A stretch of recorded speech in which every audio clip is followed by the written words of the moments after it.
Everything is personal right here. Everything is personal right here.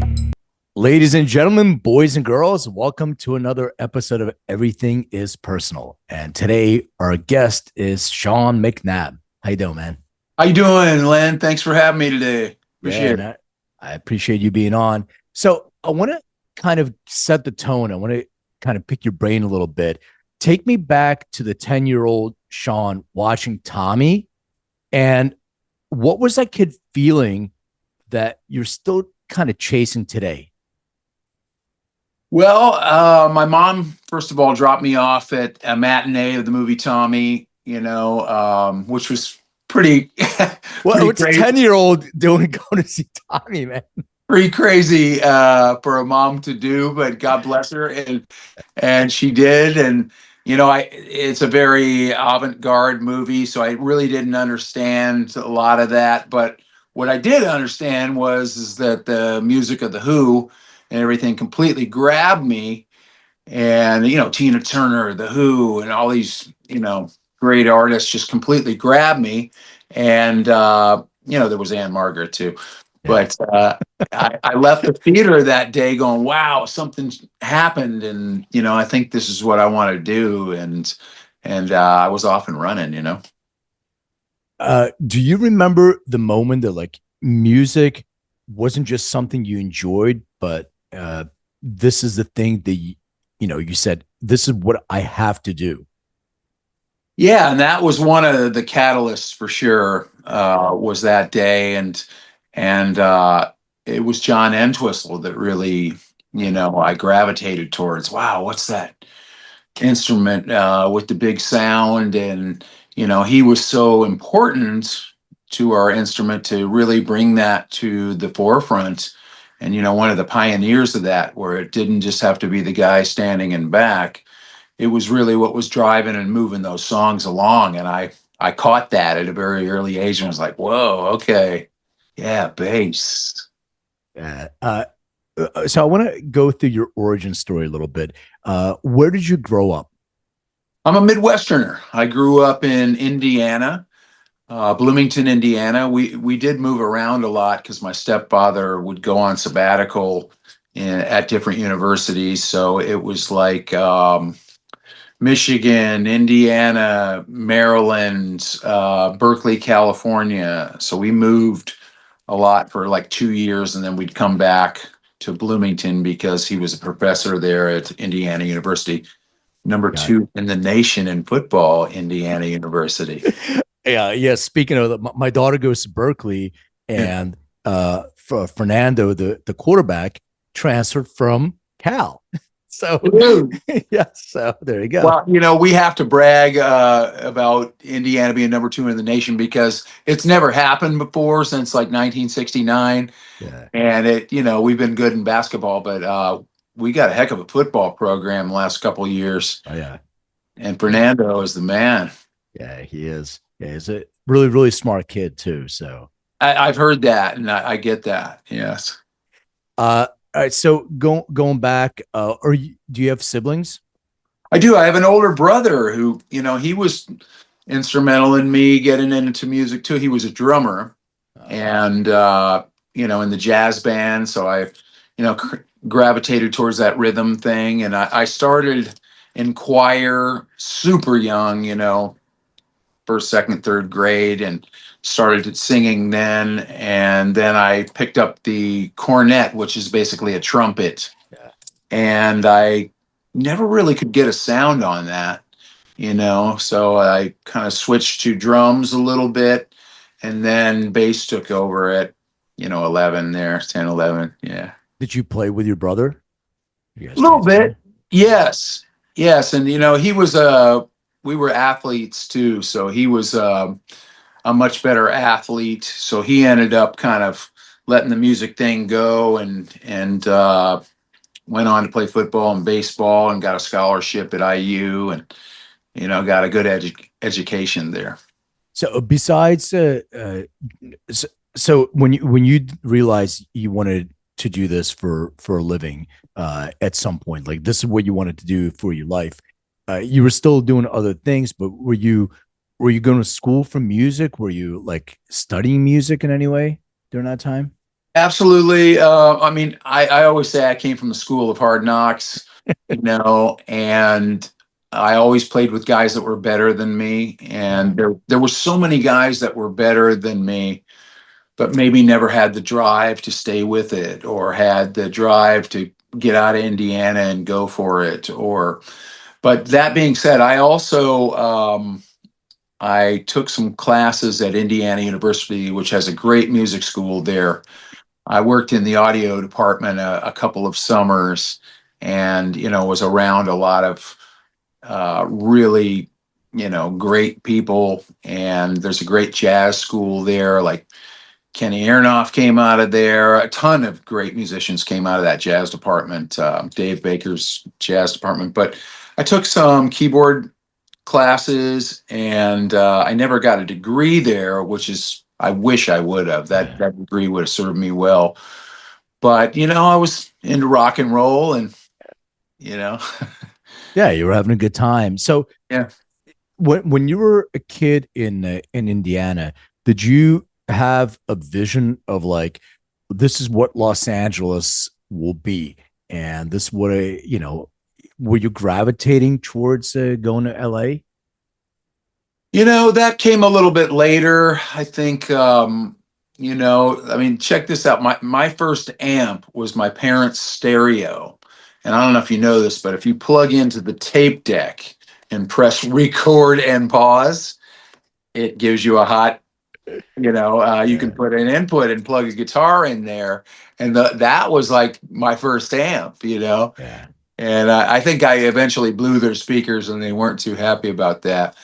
But no, we just looked up to all there was some of my brother's friends turned me on to Hendrix. I mean, and that's when I was like, oh my God, what is that? Hendrix, ELP, Aerosmith, who else? Pink Floyd. There was those bands that really were influential on me. And then there was also the fusion guys. I don't know how I really got into that, but there was all the Stanley Clarks and the Jacos and the Jeff Berlins Oh yeah. and all those guys. And I think it was the Indiana School of Music that had me going in that fusion area as well. And I still love it. We all aspire to play jazz. And that was in me from a very early age. Not that I'm a great jazz player, because I'm not, but I'm certainly keen on it. Yeah. Yeah, it's interesting because that's why I wanted to. You actually started talking about the influences of different bass players. Because I'm wearing a Primus shirt today, so you got Les Claypool, Yeah. and then you have Flea, but then you have Stanley Clarke and you have Jaco, obviously. But there's in your playing, there's a combination of some of those, right? So you have some of the jazz, and then you have some of the other guys are slapping and all that stuff. So it's interesting how you get these certain influences, but your drive was to be a great player who was influenced by jazz, right? And then leverage that for rock music. Is that the case? Absolutely. And I've had a lot of people tell me, yeah, I kind of hear that in your playing. It's not just traditional rock. And I mean, let's face it, jazz musicians are some of the best, and the best improvers out there, and that's because they're musically vibrating on another level and have a better understanding of all of it. I think the best musician I know is David Garfield, and he's a jazz keyboard player, and I've been lucky to be under his wing a little bit. But I've learned a lot from the keyboard players, especially the jazz guys. And I got to mention Anthony Jackson too, because I'll never forget as a kid, I was listening to, and God rest his soul, he just died. He was one of the greatest bass players of all time. I was listening to an Al Di Meola record, and there was this lick. I still play it today. When I pick up the bass, sometimes it's just there. And it was one of his. and he just recently passed away. So he was definitely one of those guys, along with Stanley and Jaco. Yeah. And dude, I'll go down a rabbit hole. Like last week, I went down a rabbit hole on Jaco all weekend because it was raining here in LA or whatever. Yeah. And sorry, my dog is scratching the door to get out here. That's fine. And I just stayed home and learned a ton from Jaco, and just I can do that. I'll go down a rabbit hole and spend a couple of days there, Yeah, that's a good rabbit hole to go down. Jaco for sure. Oh yeah. So I wanted to paint the picture of you arriving in LA. This is from what I read, and you can correct and let me know if that's correct or not. So within 2 weeks of you coming to LA, you got a gig with Quiet Riot. Is that true? Yeah, that is true. Very lucky, the right place at the right time. How? Just think, yeah, I know so many musicians, so many people, actors and stuff. Like, oh, I'm waiting tables. Been here for like 2 years, 3 years, doing this and that. How did that work out? Real lucky. I had, I'd played the circuit in the Midwest and Florida, and then I moved to New York City to join a band that had a deal on Polygram. I left a circuit band gig in Florida to go do that because I was ready to go to the next level, I thought, and I moved from sunny Florida to New York City in the wintertime, and, that black snow and slush and and it just was not for me. Things were just taking too long. So excuse me 1 second. Let me get the dog from scratching on this door. Yeah, If you go can ahead, man. hold for 1 second. No worries. Come on, honey. Come on.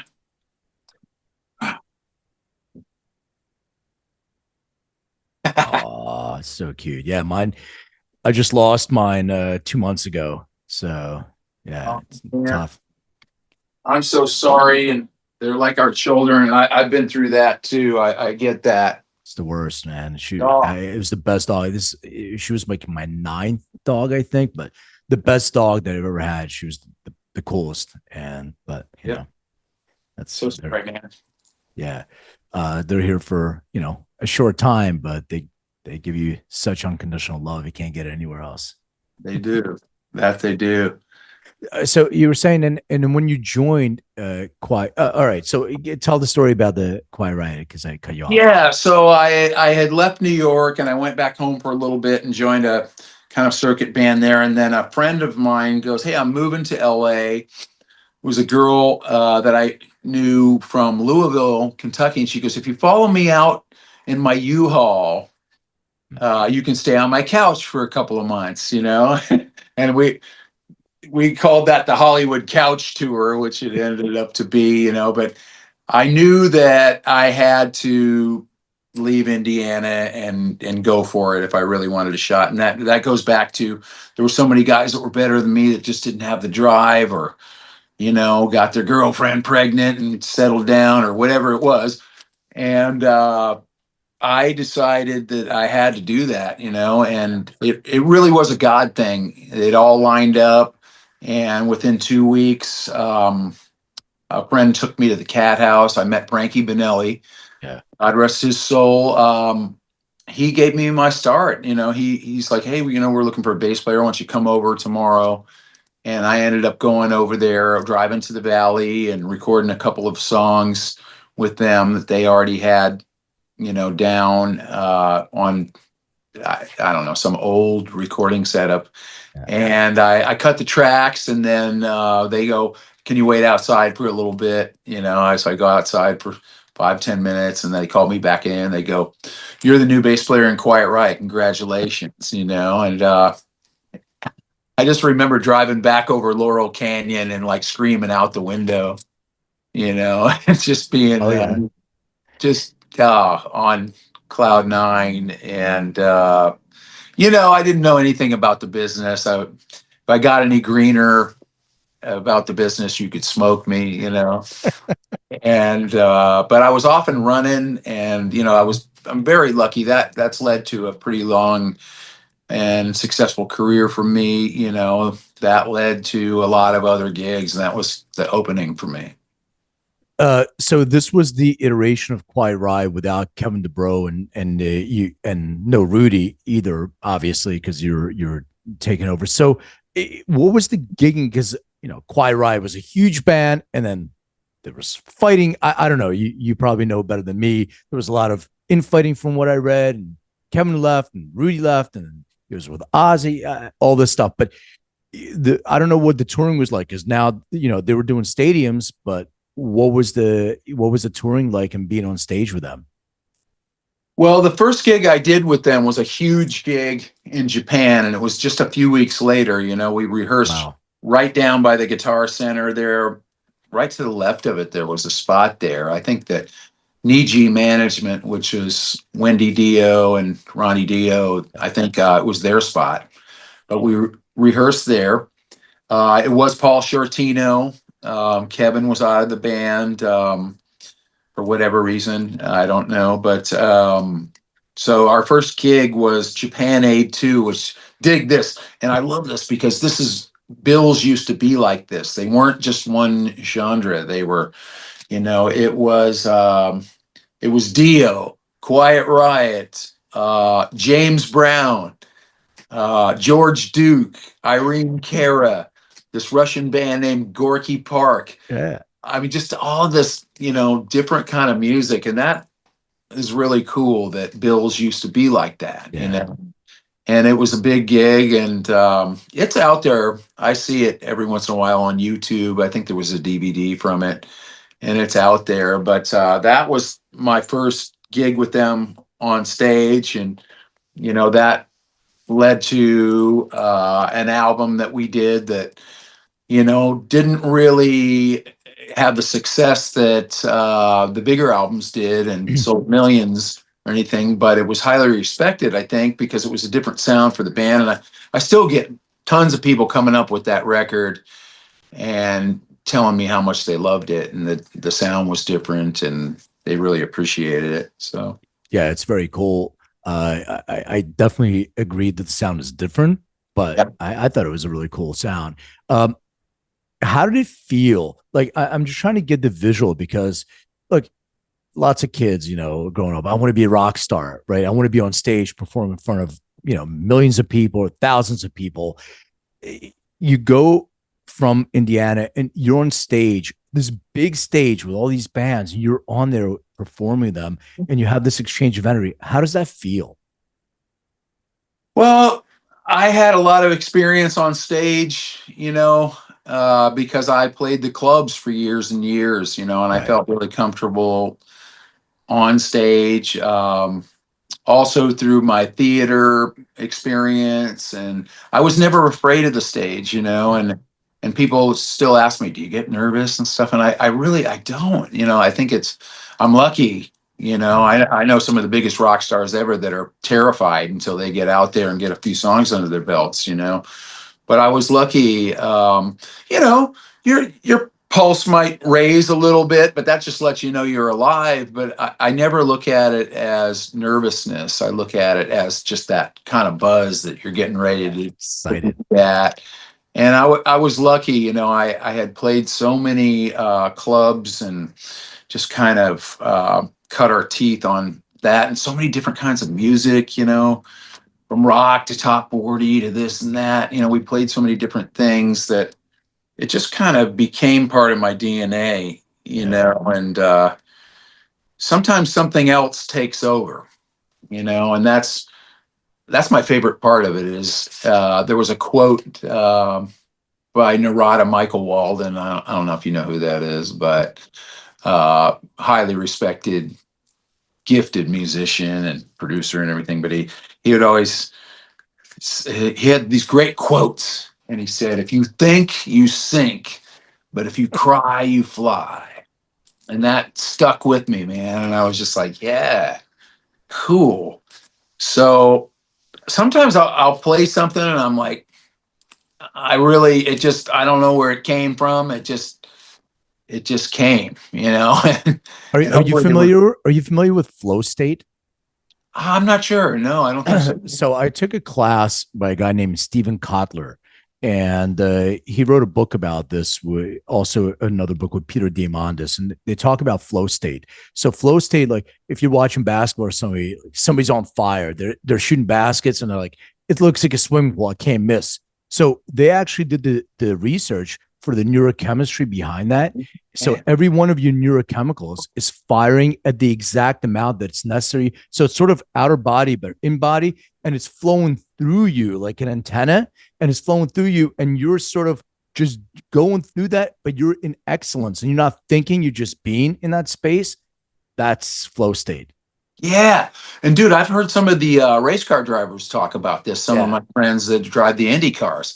And thank you for reminding me, because Will Power talks about flow state, where it's like it's almost like out of body, but you're trained, and it just kind of happens, and you're watching yourself do it, and you're like, oh my God, that's flow state, right? It's interesting because like we don't think about this stuff. Like when you learn how to drive a car, since you brought that up, you're always thinking, oh, my mirrors, my radio, what am I going to do? And then at some point you stop thinking about it. It's an autopilot, but it's already in you. So when you become proficient in your instrument, and you're going through the motions, but you're being and you're feeling that. I think it's an awesome feeling. Absolutely. And I take that I do a lot of sessions and recording for other people, and played on a lot of records and stuff. And my best stuff is when I'm just, give me another pass at that. And I'm not really thinking about, I'm not really thinking about what I'm going to do. I just let it flow state. And that's your best stuff, you have this unique kind of legacy of being with these bands that are already established, like Quiet Riot and Dokken and Great White. I'm just curious because I'm not a musician, but I've been around a lot of these. I used to be a music buyer for Tower Records. I used to like hang around with a lot of interesting people, but there's a dynamic when you're stepping into something that exists. There's landmines all over, and you seem to have this personality that you're able to kind of fit right in and just be part of it. Well, how do you do that? How do you establish that kind of relationship when you just come in something that already exists? Well, you always got to respect those who came before you. And this is neat because Rudy Sarzo, one of my heroes. I grew up worshiping him as a rock player, and it's really cool when your heroes become your friends, and now we're good friends. But I think I saw their first headlining show, Quiet Riots, at Market Square Arena. And before that, I saw him with Ozzy and Randy Rhoads a couple of times before Randy died. Yeah. And you always have to respect the people that came before you, and just remember that you're just there to be a part of the legacy. And I'm so grateful to be a part of the legacy of those bands you mentioned and some of the others. And God, I got to play with Ronnie Montrose, who was, those Montrose albums were just like, oh my God, so influential on not just us, but Van Halen and Ed. Oh yeah. All that all came from Montrose and Ted Templeman and all that. So to get to play the Big Eight, as we called it, those 8 songs, Rock Candy and Bad Motor Scooter and all that stuff with the dude, was like, that was some flow state stuff. I remember I got Wild Mick Brown the gig because we were in Dokken together at the time, and I got him the gig at Montrose. And we're driving home after the first time we played with Ronnie, and he goes, dude, we just played the Big Eight with Montrose, You're like, yeah, we just did that, and it was pretty cool. But it's just it's an honor to be involved with a lot of those legendary artists and legacies. Yeah, it's interesting because I saw you play. I'm trying to remember. Gilby Clarke, you and at the Bourbon Room. I don't think it's there anymore in LA. And you get such, I mean, it's not a huge gig, but you get such, like, you can see on your face, you get such pleasure of being on stage. Some people go through the motions after, playing for years and years and years, but you get this joy. How do you get this feeling to continue to do this, and not feel jaded about it?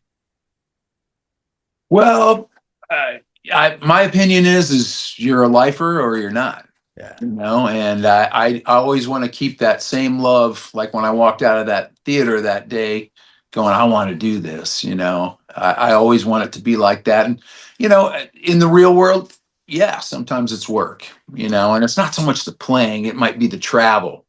You traveled from 5 in the morning to 11 o'clock at night to go play on the East Coast somewhere. You know what I mean? And that's when we really earn our money sometimes.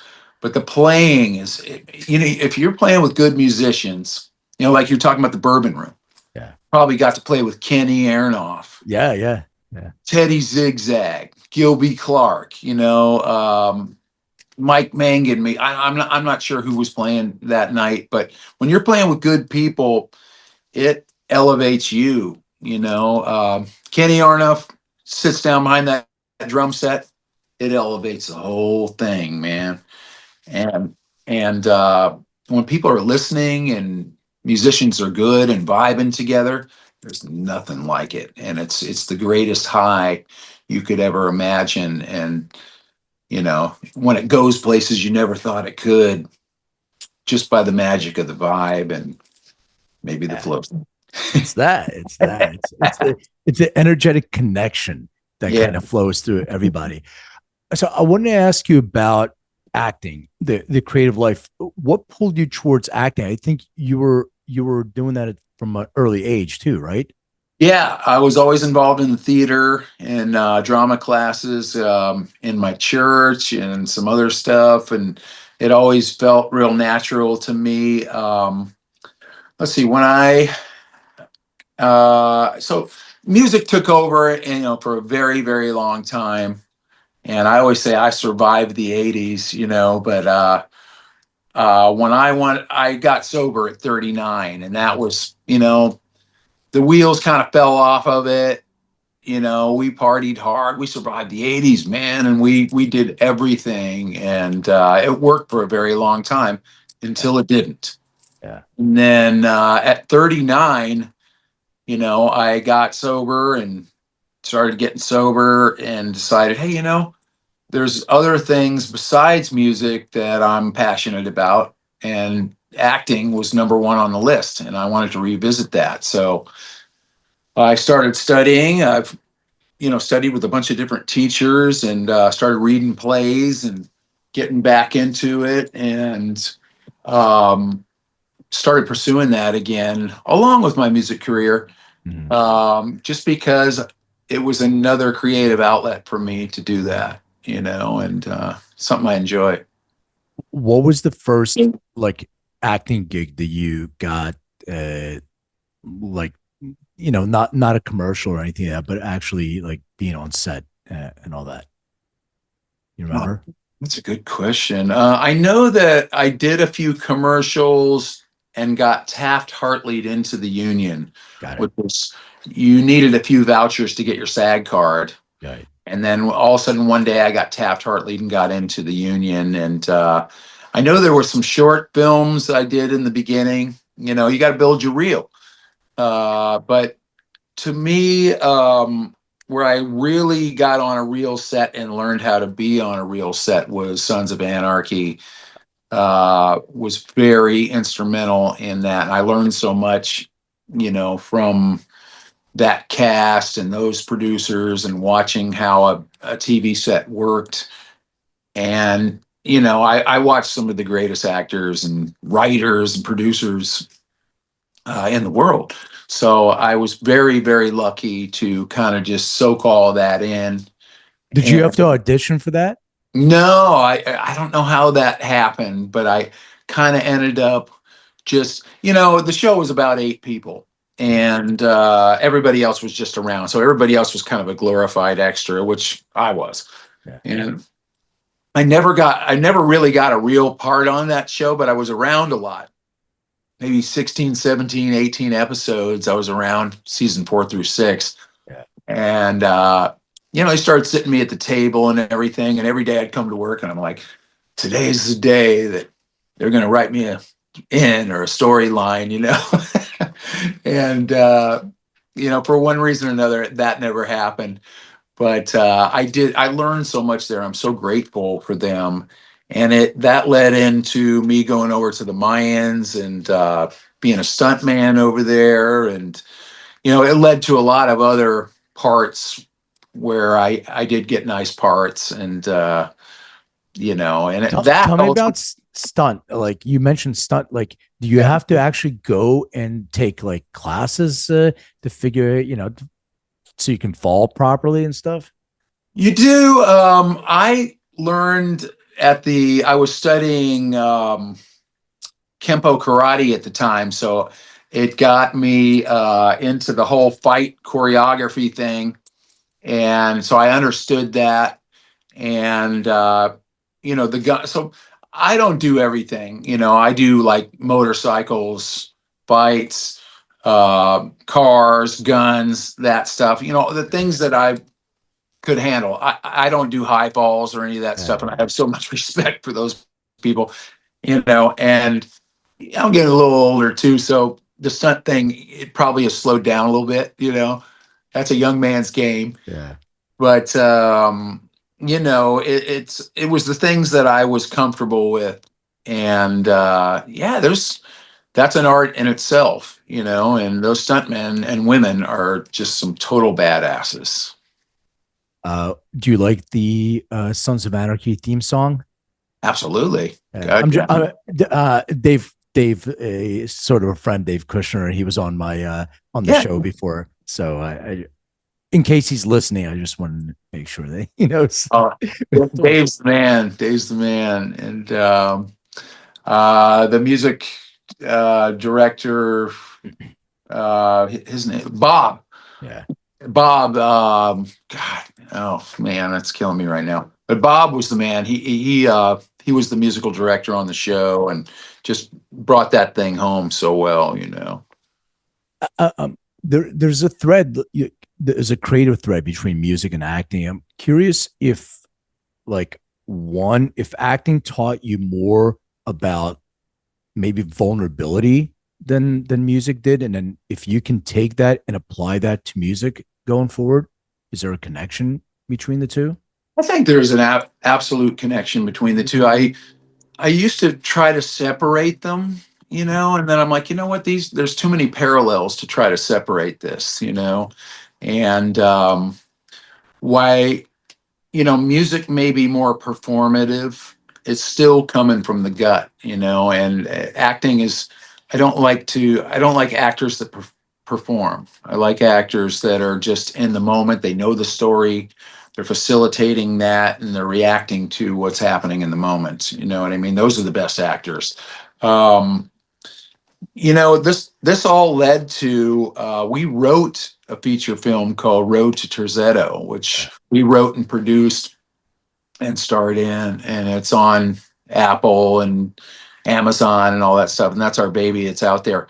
I also scored the film, which I will never do without an assistant again, because scoring the film was amazing. And picking the music and figuring out what worked, that was incredible. But, doing cue sheets and doing all that other stuff was like daunting, dude. I will never do that without an assistant. I did some music supervision because I from like really small, so I know exactly. I love it. I love picking the music, but man, it just cueing and all that stuff. Yeah, it's a pain in the ass. I like the cueing and figuring out, hitting those things, the beats that worked and everything, and finding that was all great, the creative process, but the office part of it was brutal, and there's a reason why people have assistants to do that. But man, what a great experience that was, and hopefully there'll be more of that. For sure. I want to go back. You mentioned sobriety. I want to go back and I'm in my mid 50s, so I lived a little bit of the 80s, a lot of it, but not in the same way probably that you did. But I lost a lot of friends along the way, 80s and 90s. Was there a moment where you realized, you know what, if I don't change this, it could end badly? Absolutely. And I was going down a very dark road. You know,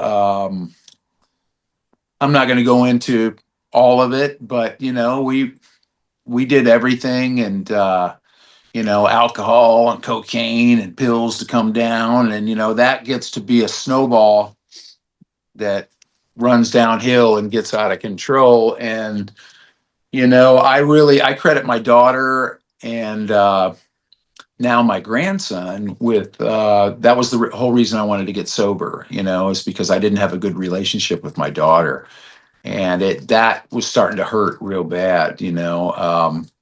I just I couldn't deal with that anymore, and I knew that the jig was up, and I had pretty much done it all, and so I started this new chapter. And it's so much more than drinking and using. It's you start uncovering, discovering, and discarding stuff through the steps and everything that are so much more than the drinking and using. Why were you drinking and using? Why do you have these emotions about this or that? And it was quite a learning experience, and it still is. I just turned 21 years sober, Congrats. which is odd. 21, drinking age, but it's still one day at a time, man. And it's about a quality of life at this point, and now I have guys asking me how I did it, and if I can help one person, make that change, then I'm going to do it, and that's the way the program works. You gotta give it away to keep it. Yeah, it's beautiful. I completely agree. You got so many things going on. How do you chill? When do you chill? Do you have a ritual for just kind of relaxing? I do chill, but at the same time, we like to get on our motorcycles and ride. I'm part of a MC called the Booze Fighters 101 MC. We got a long history. We've been a club since 1946, so there's a lot of legacy there. And Robert Patrick, one of my favorite actors, and one of my good friends, is one of the reasons that I'm part of that. And it's a cool thing. It was the perfect club for me. Has all the legacy. We're not up to any funny business, so it was the perfect club for me. We have respect, but we're not doing anything illegal or, so it was perfect. And so we get out on our bikes and we ride, and we've ridden to Colorado Springs or Texas, or we get out there and we really do it. That's a good way to chill. Yeah, and I'm a sports guy too. We were talking about football and stuff, so that's a good chill for me. And also the IndyCar racing, I'm super passionate about it. I'm a Hoosier. I grew up went to my first IndyCar race in 1973.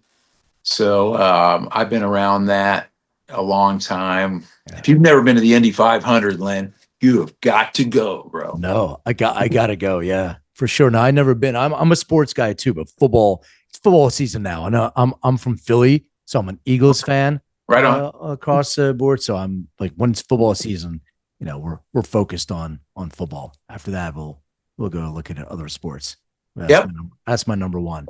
Actually, right, all four major one, all Philly sports we follow. It's when the Eagles won the Super Bowl, I flew up to Berkeley to hang out with my daughter because she's an Eagles fan too, and we got together with her friends and watched the Super Bowl, which was incredible. And then my dad, the first one we won 2018,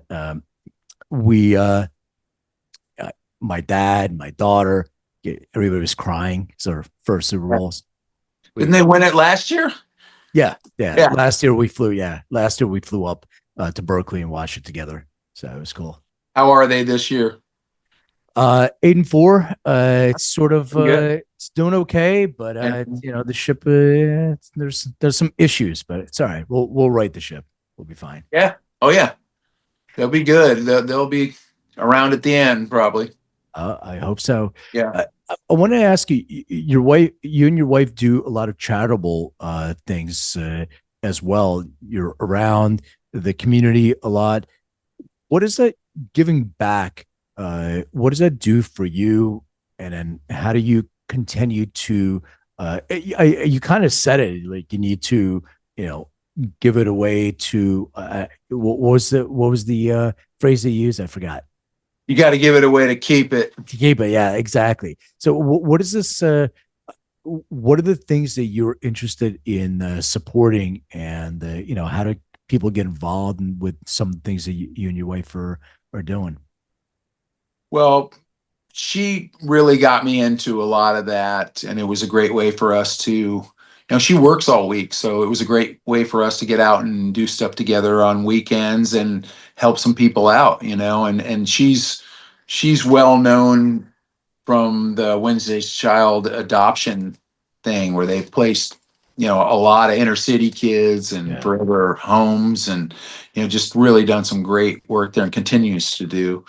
So she is probably responsible for getting me into that. I'm super passionate about this new charity called Cure Addiction Now, which our friend Nancy Davis is spearheaded, and it's her foundation. She lost her son to addiction, and so I'm behind that 100%. Cure Addiction Now, and anything kind of sobriety related, I am on board with, because like you said, we had a lot of friends that, we were running with and they're not here anymore, and by the grace of God, we somehow escaped that and, I got sober, yeah, and there's a lot of friends that I miss, that I wish that little window would have opened and they would have gone through it, but if I can help one person, change that trajectory and get out of the darkness and into the light, then I'm going to do that. yeah. It's a beautiful thing. I think that you know, from my experience, when people start getting sober, they remember the things that they try to numb in the first place. You know, partying is one thing, but when you have real challenges and stuff and you're trying to numb those, and now you're getting sober, and all of a sudden, like, holy shit, now I have to deal with that bullshit that I was trying to push down in the first place. And Yeah.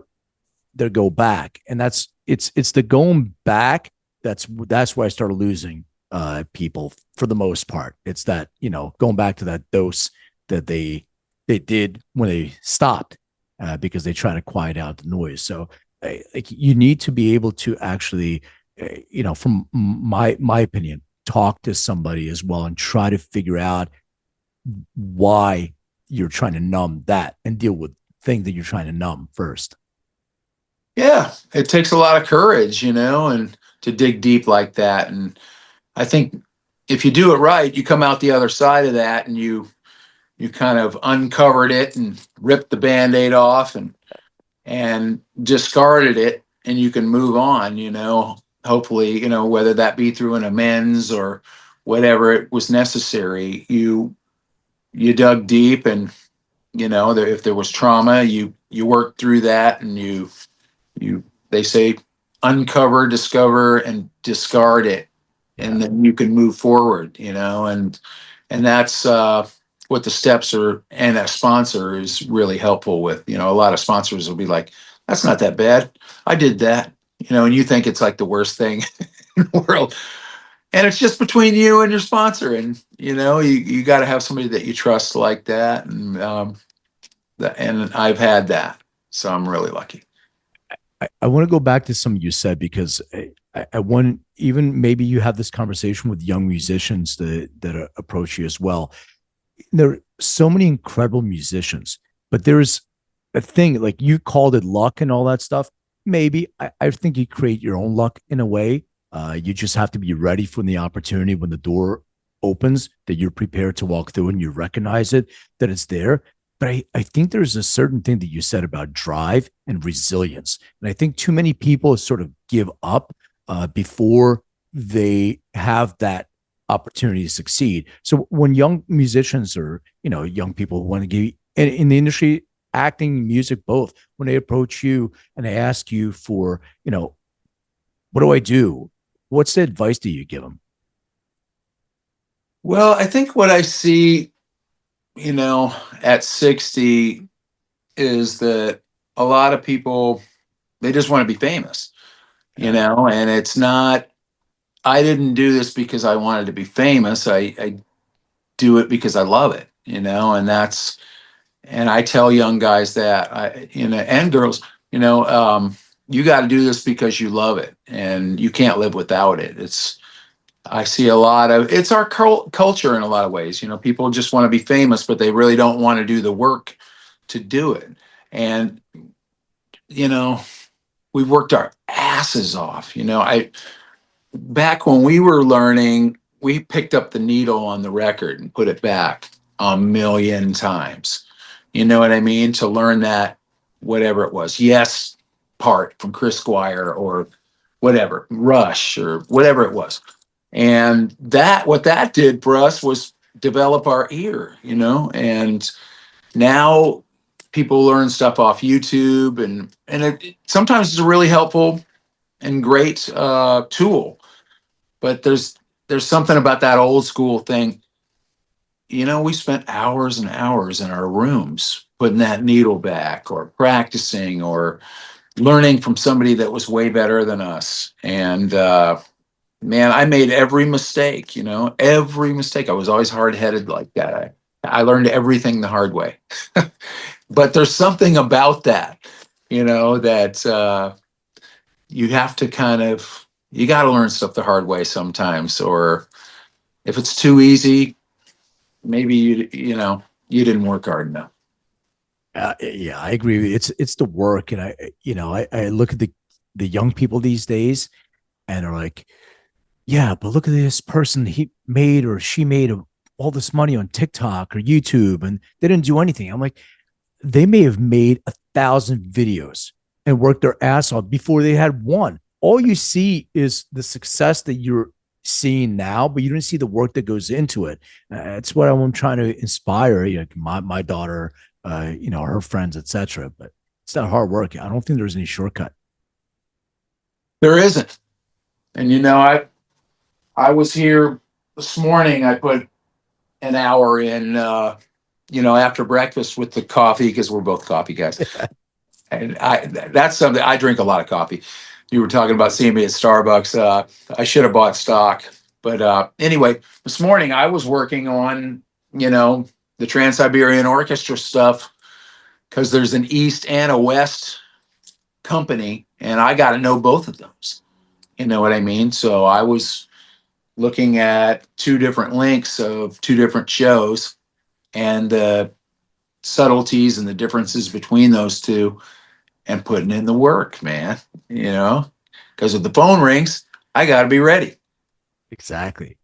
So speaking of, what are you working on? What's like next? What excites you right now that you're working on? Well, I'm always recording for other people. Lorraine Lewis, I've recorded 5 or 6 tracks for her, and she's on Cleopatra. We got something, we just dropped a video called Bad Love that's out on YouTube. I think it's done pretty well. She's got another one coming out, a duet with another really famous 80s singer that I'm not going to mention because that's her thing to do.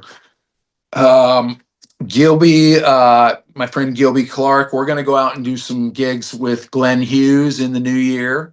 Super excited about that. And dude, Glenn Hughes, come on. Yeah. He's a friend of mine. He's been super instrumental in my sobriety as well. But we're going to go out and open some shows for Glenn Hughes. And, Amazing. Wow.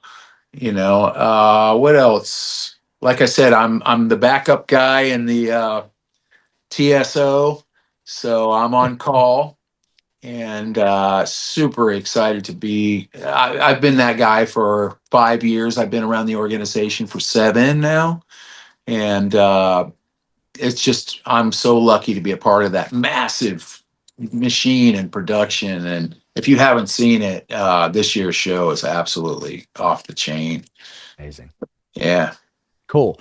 All right. So I have a few questions I ask all my guests, and I usually said they're music related questions. We were talking about other stuff, but because we're talking about music, it's not going to feel any different. Do you remember, and if so, the very first concert that you attended? I want to say it was the Rolling Stones. That's a pretty good first concert. Yeah. Yeah. They came to Bloomington, and might have been 77 or something like that. And I want to say it was the Rolling Stones. And it was incredible. Very cool. And I'm a huge Stones fan. Yeah. Did you see him when they were at SoFi? Yes. Yeah. My wife took me for my birthday one Sunday. I flew in from tour somewhere, and she goes, "By the way, we're going to the Stones." And she held up the tickets. I was like, yes. Yeah. Yeah, it was incredible.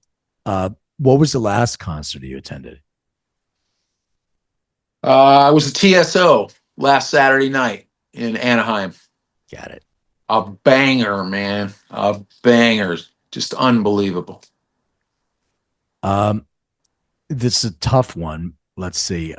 If you could only listen to 5 albums for 1 year, and you don't have to remember the name of the album, you can be like Rolling Stones or whatever. You can mention the band. I think it's hard, but what would be those 5? Well, the Stones would definitely be one of them. Any of the early albums. It would have to be Led Zeppelin. Any Led Zeppelin record. Let's see. I'm gonna say I would probably take a jazz record, maybe Return to Forever. I would probably take that.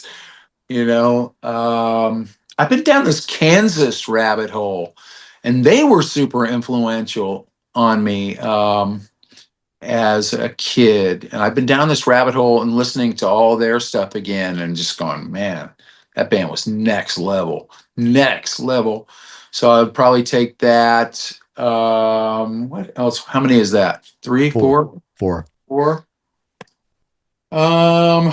What would I take? I would take probably the Beatles. Yeah. Yeah. Box set. Can't go wrong with that. Yeah. Blue or red? I'm almost. Wait a minute. I don't think blue.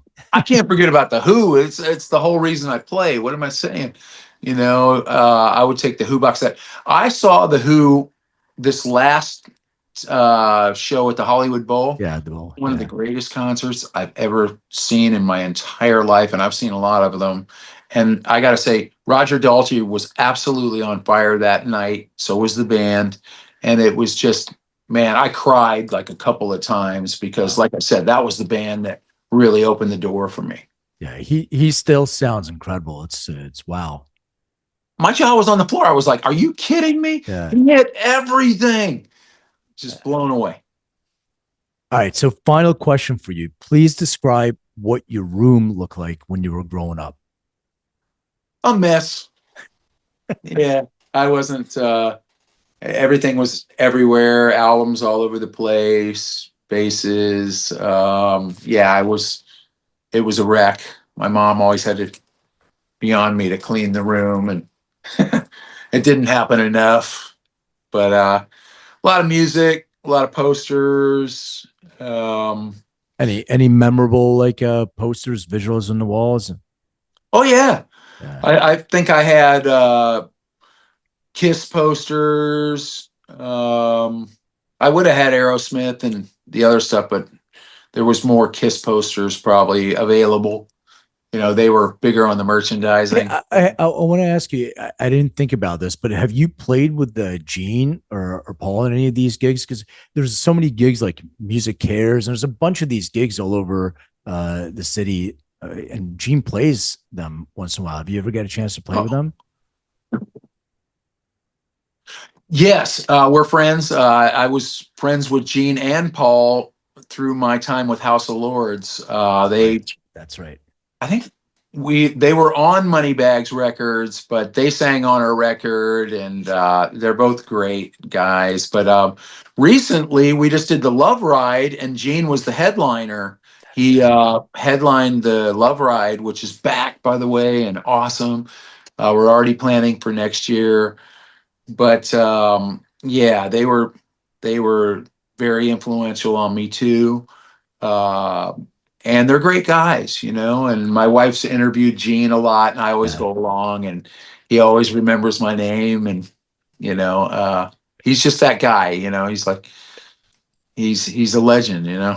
I see him hiking once in a while, and Yeah, he's such a nice, like, no, him and his dog, and that's it. He's such a nice, like, personable guy that you wouldn't think about.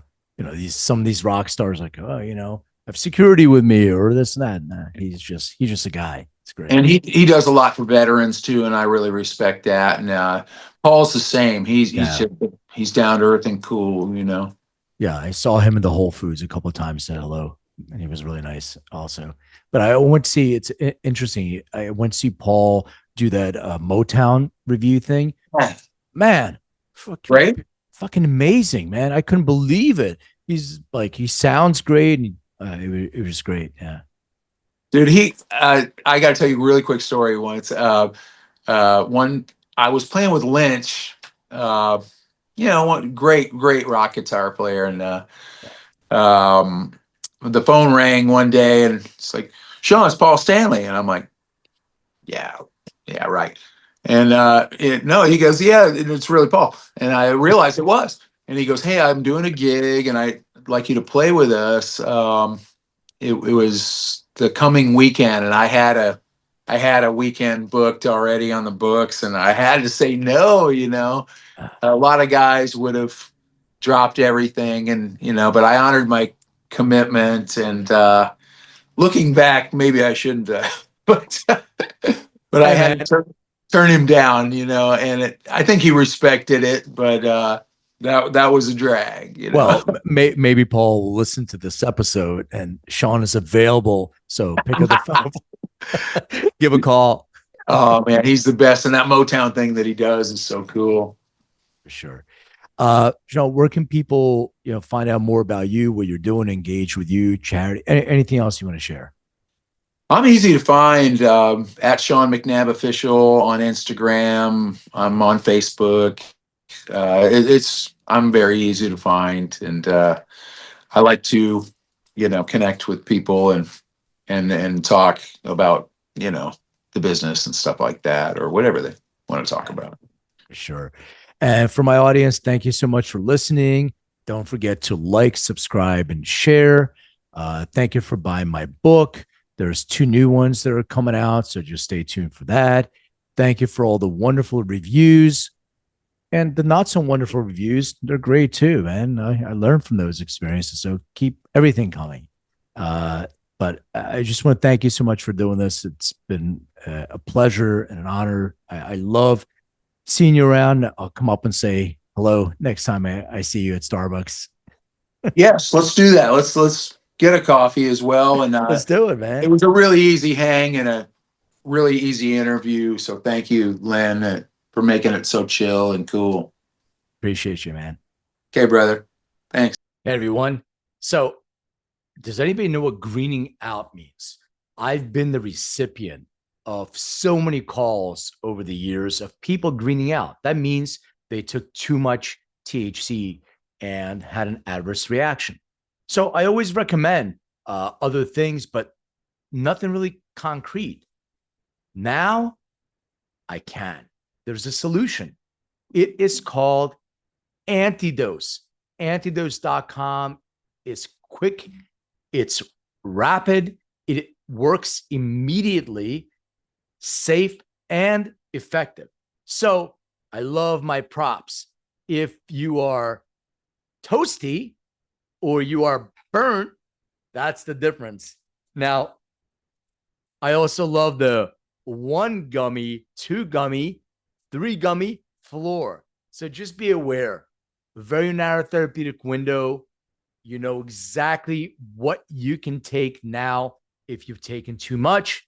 Once again, it's Antidose at antidose.com. Get yours today. Hey everyone, thank you for watching and listening. And don't forget to hit the subscribe button, share this episode, and hit that bell. Like, comment. I so appreciate that. And check me out on social under Len May or Len May DNA. Find out more on LinkedIn or lenmaycoaching.com. And remember, everything is personal.